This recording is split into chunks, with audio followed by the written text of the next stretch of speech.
La gestion de stress. Alors je me suis inspirée pour cette séquence du neurocognitivisme. Qu'est-ce que c'est le stress? Eh bien, elle trouve son origine dans la partie la plus archaïque, la plus ancienne, la plus reptilienne de notre cerveau, et donc la plus difficilement contrôlable. Le stress est un signal interne qui survient pour nous dire que nous vivons une situation qui nous dépasse, qui nous met dans l'inconfort et qu'on a du mal à gérer. Face à ce stress, nous avons 3 attitudes possibles. Elles viennent toutes du monde des animaux. La première, c'est la fuite. Un animal sent un danger, il s'enfuit. Chez nous aussi, quand on vit un stress et qu'on est dans cette réponse de fuite, eh bien, on a nos jambes qui se démangent. On va avoir tendance à parler plus vite. Avant un rendez-vous important, on peut même vouloir passer à la toilette. Historiquement, c'est pour nous alléger en cas de départ anticipé. Et puis, deuxième réponse, c'est la lutte. Alors l'animal, il va grogner pour essayer d'affirmer sa puissance et intimider son adversaire. Chez nous aussi, on est assez proche des animaux. On va taper sur la table, on peut crier, on peut se déployer plus fort. On a parfois nos épaules qui rentrent, on devient rouge. Tout ça, ça montre des signes de puissance par rapport à notre interlocuteur. Troisième réponse face à ce stress, c'est l'inaction. Et chez l'animal, ça va se traduire par une certaine paralysie. C'est le cas du lapin devant des phares de voiture qui, malgré le danger, ne bouge pas. Chez l'humain, on a aussi un même genre de comportement. On va appeler ça le blanc mental.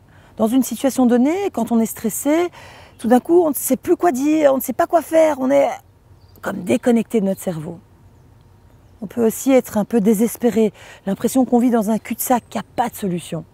Ces postures sont instinctives et on passe rapidement de l'une à l'autre, sans s'en rendre compte. On voit alors que quand on est en réponse de stress, on n'est pas dans un état naturel et qu'on n'a pas beaucoup de contrôle sur nos comportements. On peut se dire que, sachant que le stress est un signal interne pour nous dire qu'on vit une situation qui nous dépasse, qui nous insécurise, qu'on a du mal à gérer, eh bien alors ça peut être l'occasion aussi pour nous de se dire que là, on a quelque chose à apprendre, à faire attention. Comment est-ce qu'on peut gérer alors ce stress? Eh bien, premier point, c'est de reconnaître qu'on est stressé. Deuxième chose, c'est de voir pourquoi on est stressé. Qu'est-ce qu'il y a là dans la situation qui me met dans ce stress? Troisièmement, c'est de comprendre quelle est la peur qui est cachée derrière. Sur base de l'élément de réponse, de voir pourquoi on est stressé, de voir quelle est la peur qui est cachée derrière. Et enfin, c'est qu'est-ce que je peux mettre en place, et je le fais concrètement pour pouvoir tenir compte de ma peur, de mes réponses, et pour voir qu'à situation équivalente, je n'ai plus besoin de stresser. Et donc si j'illustre ça par un exemple, je suis en voiture, je vais à un rendez-vous avec des clients, pas qu'il y ait un accident devant moi, le crash, plein d'embouteillages, j'essaie de sortir, j'essaie de rejoindre une bretelle d'autoroute, ça ne va pas. Ah, là je suis en fuite, puis je commence à m'énerver parce que ça ne va pas, je klaxonne, je trouve que tout le monde conduit super mal, là je suis en lutte.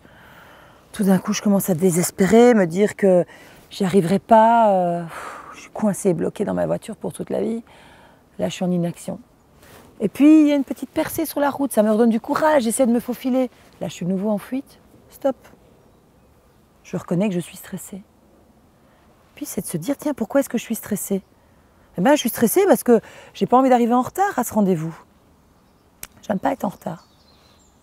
Ok, et quelle est la peur qu'il y a là derrière? Eh bien, si je réfléchis, je réalise que, au fond, j'ai peur que mes clients pensent que je suis quelqu'un de foireux. J'ai peur que mes clients se disent qu'on ne peut pas compter sur moi. Alors, qu'est-ce que je peux faire? Qu'est-ce que je peux mettre en place pour tenir compte de ça? Eh bien, je vais leur téléphoner. Et je leur téléphone. Leur dire, voilà, j'ai un accident, prenez un petit café, un croissant, j'arrive. Et qu'est-ce qui se passe? Au moment où je raccroche, ma pression diminue. Et je remarque même que, à situation équivalente, le simple fait de réaliser que je suis stressée, hop, je vais tout de suite être en mode de résolution de problème. Et donc on voit que ces 4 points sont à utiliser sans modération. Merci pour votre attention et à bientôt.